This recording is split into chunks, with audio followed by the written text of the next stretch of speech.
Bakit po, attorney? Kasi kailangan nating i-assume na ang mga automated counting machines ay corrupted on the election day. Hindi natin sinasabi na corrupted or hindi.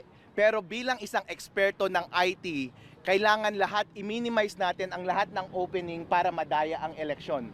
Wala namang mawawala sa atin kung disconnected sa internet yung voting machines on election day, hindi ba?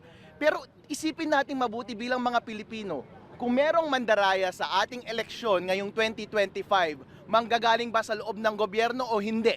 Alam nyo na ang sagot dyan. At kung galing sa loob ng gobyerno ang mandaraya, meron ba silang power na baguhin ang source code ng counting machines on the election day or even before that? Meron, kahit sabihin natin na dumaan ito sa independent audit.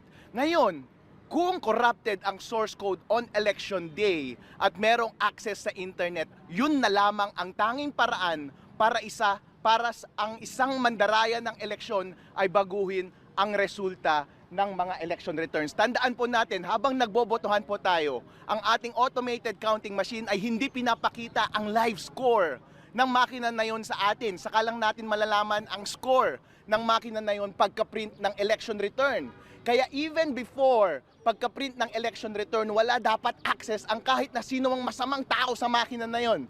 Dahil kapag may access ang masamang tao sa makina, baka yung lumabas na final score ay hindi yung totoong score na ibinoto ng mga taong bayan dun sa makina na yon. Kaya ang suggestion ko lamang is, i-print natin yung election return na walang connection sa internet para yung lumabas sa election ng return ay yung totoong boto ng taong bayan.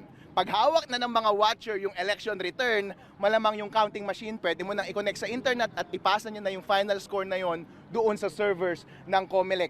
Malamang hindi na magkakaiba yung hawak ng mga watcher at yung servers ng COMELEC. Yun lang, Chairman George Garcia, wag nating i-connect sa internet yung automated counting machines bago at habang nagpiprint ng election returns.